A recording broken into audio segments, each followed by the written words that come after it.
Uday Srinivas Kakinada MP మొట్టమొదటిసారిగా Janasena party రాజ్యసభలో అడుగుపెట్టబోతోంది. చాలా గర్వంగా ఉంది. మొదటి నుంచి పార్టీ కోసం కష్టపడిన వారికి అధ్యక్షులు పవన్ కళ్యాణ్ పదవులు ఇచ్చారు. లింగమనేని రమేష్ తెర ముందు కష్టపడిన వారు కాదు. జనసేన పార్టీ కోసం తెర వెనుక నుంచి ఎంతో కష్టపడ్డారు. జనసేన పార్టీలో చిన్న పెద్ద తేడా ఉండదు. పార్టీ కోసం కష్టపడిన వాళ్ళెవరినైనా పవన్ కళ్యాణ్ గుర్తిస్తారు. జనసేనకు ఈ అవకాశం ఇచ్చిన ప్రధాని నరేంద్ర మోడీకి, ముఖ్యమంత్రి చంద్రబాబుకు ధన్యవాదాలు. రోజు రాజ్యసభ నామినేషన్ ఎన్డీఏ అలాగే జనసేన తరపు నుంచి లింగమనేని రమేష్ గారు నామినేషన్ వేయడం జరిగింది. మొట్టమొదటిసారిగా జనసేన పార్టీ రాజ్యసభలో అడుగుపెట్టబోతుంది. సో మేమందరం చాలా ప్రౌడ్గా హ్యాపీగా ఉన్నాం.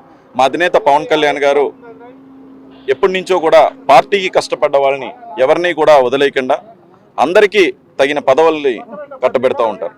సో ఈ ప్రక్రియలోనే లింగమనేని రమేష్ గారు కూడా పార్టీ కోసం ఎప్పటి నుంచో కష్టపడతా ఉంటారు. ఆయన తెర ముందు ఉండి కష్టపడే వ్యక్తి కాదు, తెర వెనక ఉండి ఎప్పుడు కష్టపడే వ్యక్తి. సో మా అధినేత అడుగుజాడల్లో ఎప్పుడు నడుస్తూ ఉంటారు. అలా కష్టపడిన వాళ్ళకి ఎమ్మెల్సీస్ కానివ్వండి, రాజ్యసభ కానివ్వండి, ఓన్లీ జనసేన పార్టీ మాత్రమే కష్టపడ్డ కార్యకర్త అనేది ఎవరైనా సరే, పెద్దయినా చిన్నైనా, రాజ్యసభనికైనా అసెంబ్లీకైనా పంపించగలిగే ఏకైక పార్టీ జనసేన పార్టీ. సో ఇందులో మా అధినేత పవన్ కళ్యాణ్ గారు కరెక్ట్ డెసిషన్ తీసుకున్నారు.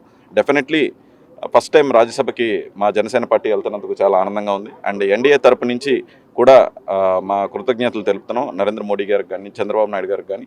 డెఫినెట్లీ రానున్న రోజుల్లో ఇంకా రాజ్యసభలో సీట్లు ఇంకా పెరిగితే, ఎమ్మెల్సీ అండ్ రాజ్యసభలో కూడా ఇంకా పెరిగితే జనసేన ఎప్పుడూ బలపడుతూనే ఉంటుంది. ధన్యవాదాలు.